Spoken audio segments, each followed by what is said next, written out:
For this assignment, I chose my articles out of the Learning and Leading with Technology magazine from ISTE, which is the International Society of Technology and Education.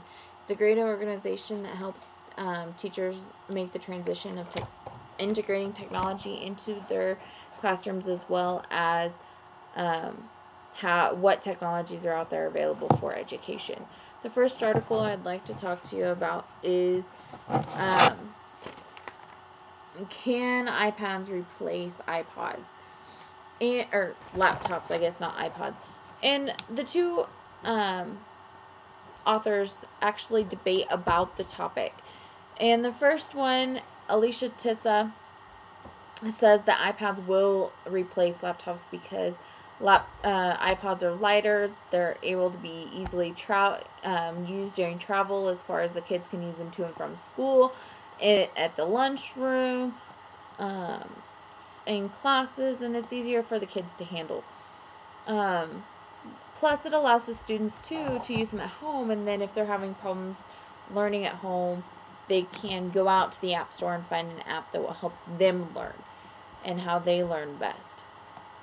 I agree with her that they're easier to use. I see it in my everyday life that I actually use my iPad more than I do my laptop at home, because I don't want the laptop sitting in my lap when the dog tries to jump in my lap, and things like that.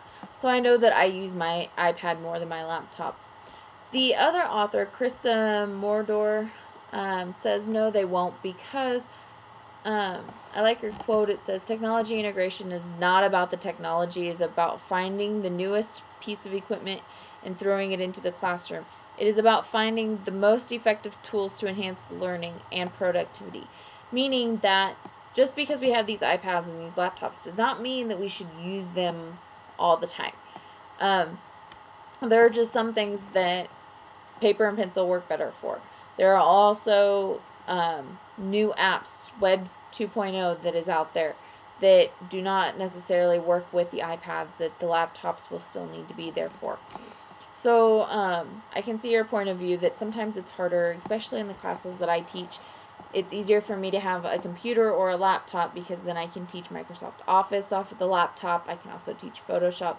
Not saying that there's not great apps out there to use off the iPad, but it's a lot easier to use a computer than it is to use an iPad for that. And the next article I'd like to talk about is Wrangle It with a Rubric. And it's talking about how the new Common Core standards and how we can integrate technology with the Common Core standards and make it all effective at the same time, and how to get the best achievement from the students.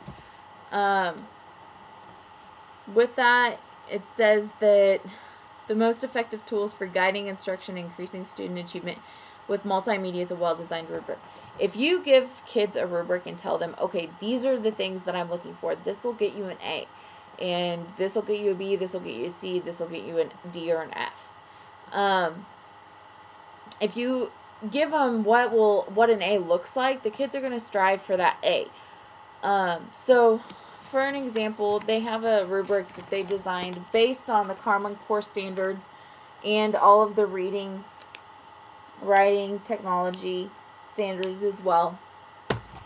And it allows them to see, okay, this is what I want to strive for. I want to strive for what's in the A column. I want the best of the best for each one of these categories.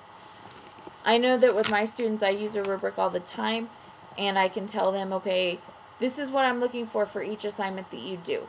And when I specifically lay it out for them, I see the students better achieve achievement on those assignments than if I just say, okay, this is, what the product will look like, create one on your own.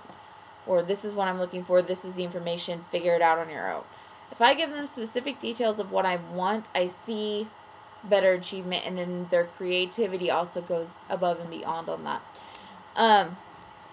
The rest of this article talks about how well their rubric worked within the Common Core standards, as well as how it worked with the college and career readiness standards.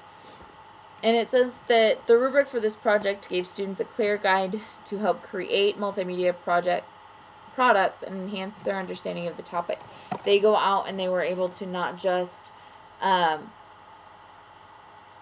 do paper pencil. They were able to get out there, think, read, review, more or less what we're doing for this assignment. The next article that I want to talk to you about in the final article is Into the Virtual Frontier. And it's talking about one teacher's transition from a high school classroom into an online classroom for high school students. And she talks about how the curriculum come prepackaged, but she had to change it for her students. And then it also talks about the communication that she has with those students, and how you must send emails or make phone calls and set up a schedule and stick to that schedule, because otherwise you're going to have your inbox filled with emails. Well, did you get my thing graded? Or, you know, why haven't you posted the project yet? Or things like that. And it says positive reinforcement is imperative because it elicits an increase in self-esteem, pride, sense of accomplishment, and desire to continue working at the fullest potential.